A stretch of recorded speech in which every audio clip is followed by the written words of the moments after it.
Hey all, Wes Blankenship here, DawgsHQ with a somewhat of an emergency broadcast, I guess. Emergency sounds extreme. It's a good emergency. I guess that's a surprise. Maybe not a surprise though, if you've been watching.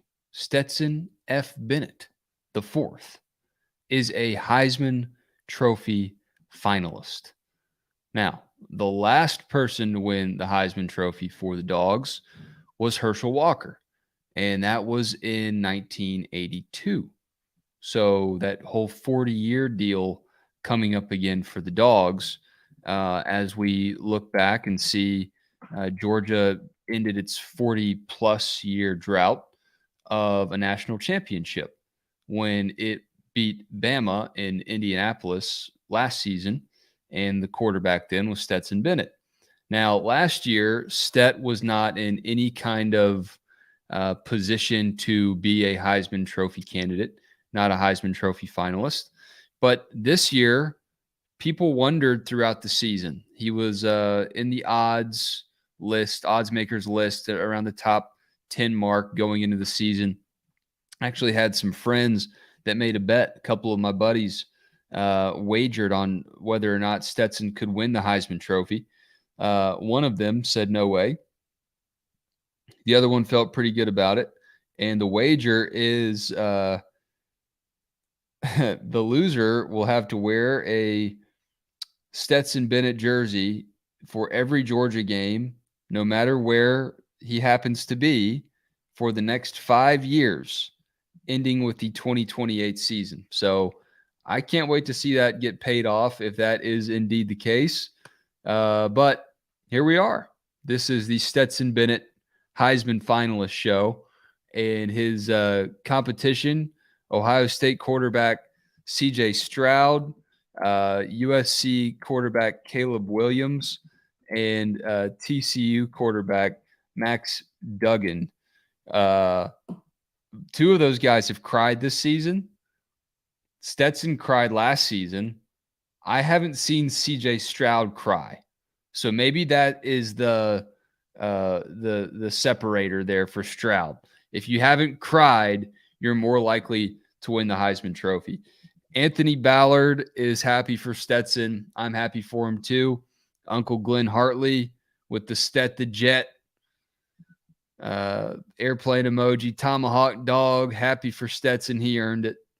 Yep, I think he earned it. Now, I don't know if he earned the trophy. He's got some stiff competition, and I don't think he necessarily has the stats that those other guys have. But I'll tell you what he does have. He's got a hell of a story, brother.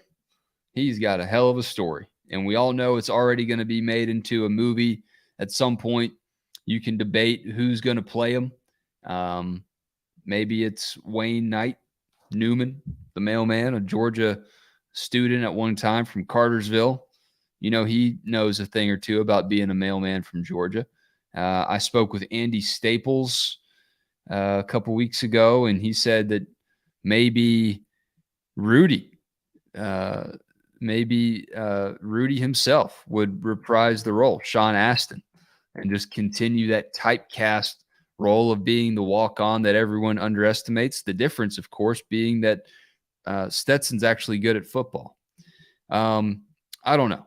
It's a storybook tale. It is a storybook career, and we'll see if he actually wins the award. Now, the thing I'm looking forward to is when Herschel won and they sent Uga up to New York for the ceremony, they sent Uga up there in a tux. They had a little bow tie. It wasn't like a full-fledged tux, but they had a bow tie on him, and Uga looked pretty snappy. So I don't know if the Silers are going to be cool with that again. I don't know if that tradition will continue, but that would be pretty cool to see Uga, that English bulldog, wearing a nice tuxedo bow tie. I don't know. Let's pull up some of the stats here for the Heisman Trophy finalists. Let's see. Caleb Williams, more than 4,000 yards passing, 37 touchdowns, tied for the most in the country. Probably going to win, if I had to guess. Duggan, 3,321 yards, 30 touchdowns, only had 4 picks. TCU is going to take on Michigan in the Fiesta Bowl. So 3 of these 4 quarterbacks are in the college football playoff. If USC doesn't just lay a goose egg against Utah, maybe laying a goose egg isn't fair to Utah.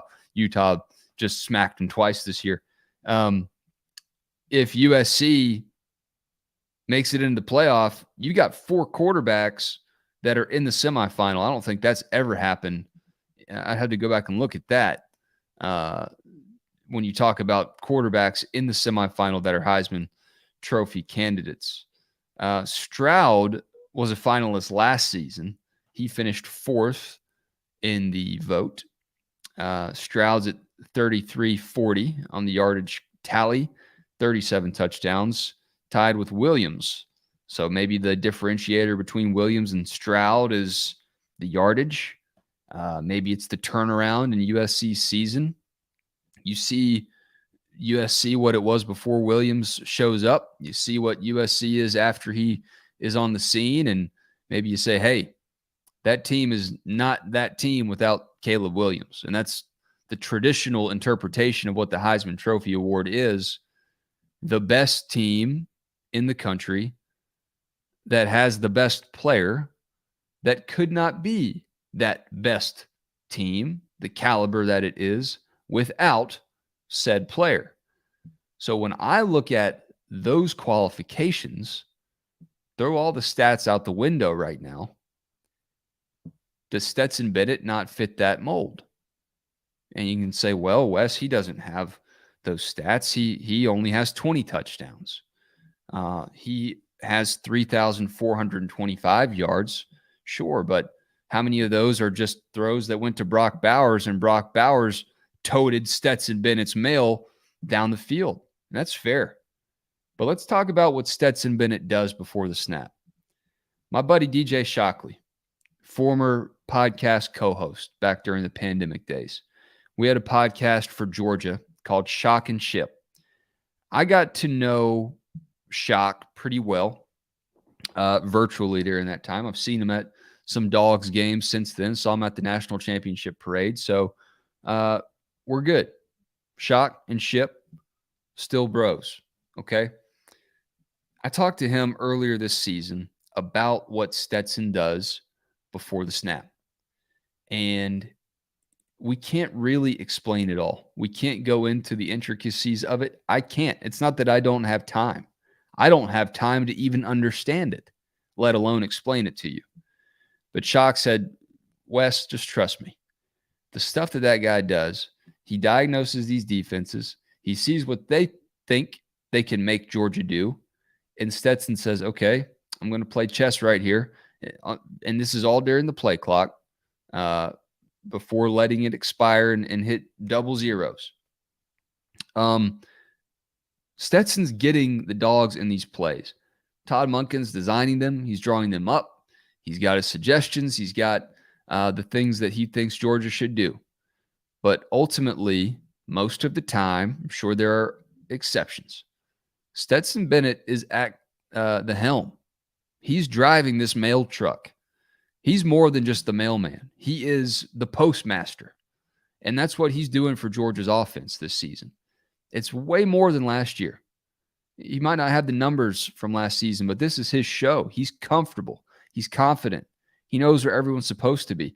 Look at a lot of the incompletions that he's thrown this season. And you may have noticed a receiver quit on a hitch or didn't run all the way inside where he was supposed to, or maybe he zigged when he was supposed to zag. And Stetson's not going to throw his guys under the bus, but I think a lot of the time when you watch the body language of Stetson Bennett, you can almost tell in certain moments, if you go back and watch it, Stetson Bennett knows that his guy didn't do the right thing. There's a lot of improvisation, a lot even after the ball is snapped.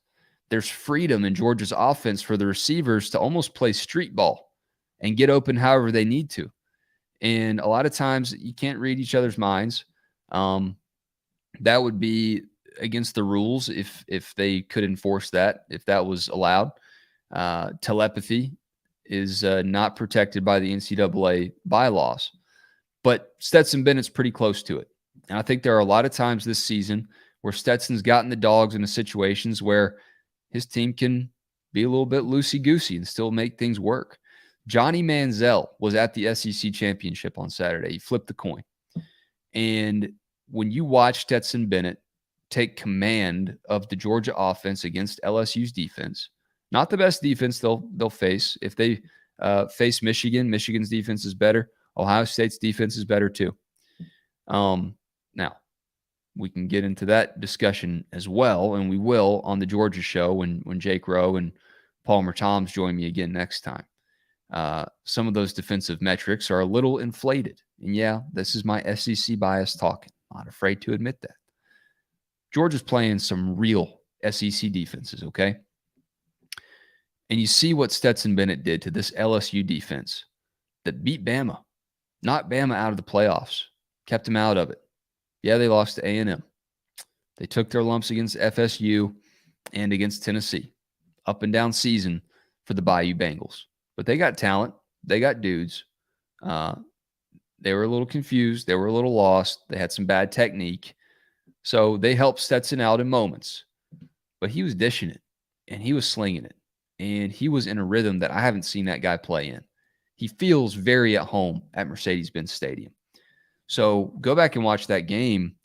And if Stetson is able to bottle that up for the CFP, for the semifinal, and maybe a national championship game, he's going to have an opportunity to show everybody, whether he wins the trophy or not, that it's not a fluke that he's up there.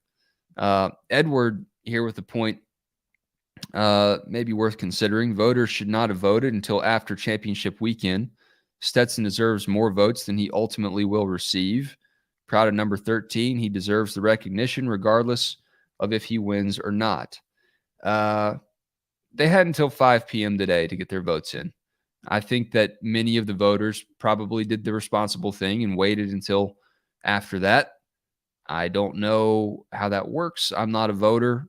Jake Rowe is. We can talk to him later on in the week about that, and he can take us behind the curtain a little bit and explain how it goes. I saw his page. I saw his login, and it took everything within me to not write Donnie Chuggs, Reptile Henderson, and Dan Jackson in there and hit submit, but I didn't want to get fired, so I didn't do that. But I believe Jake waited until afterwards, and my gut tells me, Jake definitely didn't tell me. You're not supposed to tell anybody what you do. My gut would tell me that Jake would have put Stetson in there. I don't know who his favorite was. I'm not BSing you. I truly don't know. But I don't have much more to say about this. I appreciate y'all weighing in.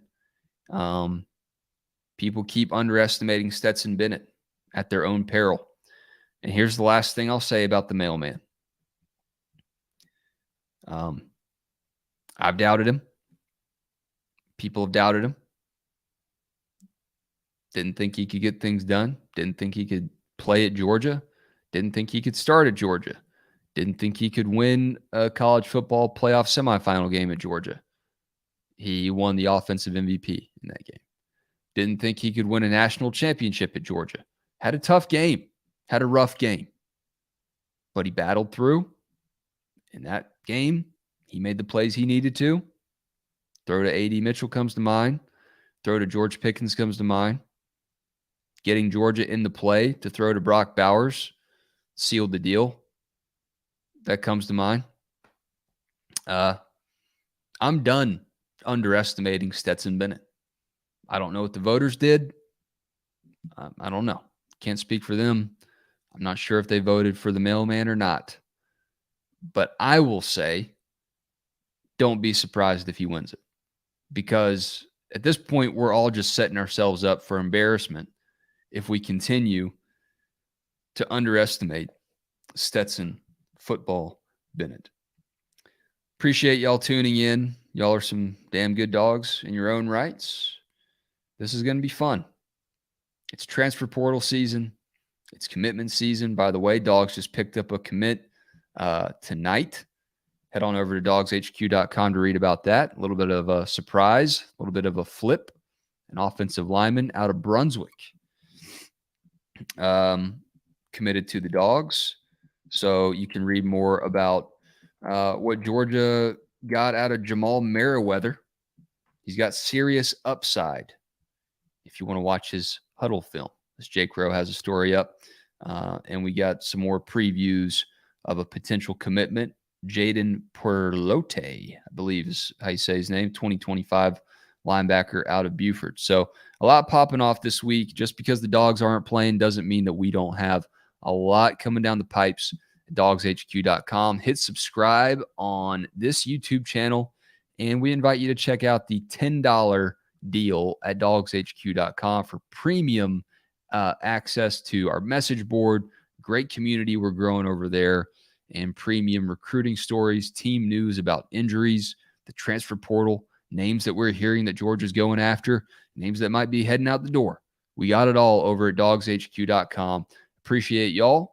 We will catch you next time we're live right here on The Georgia Show. Until then, mailman for Heisman. Welcome to this world that we all live in now. Peace.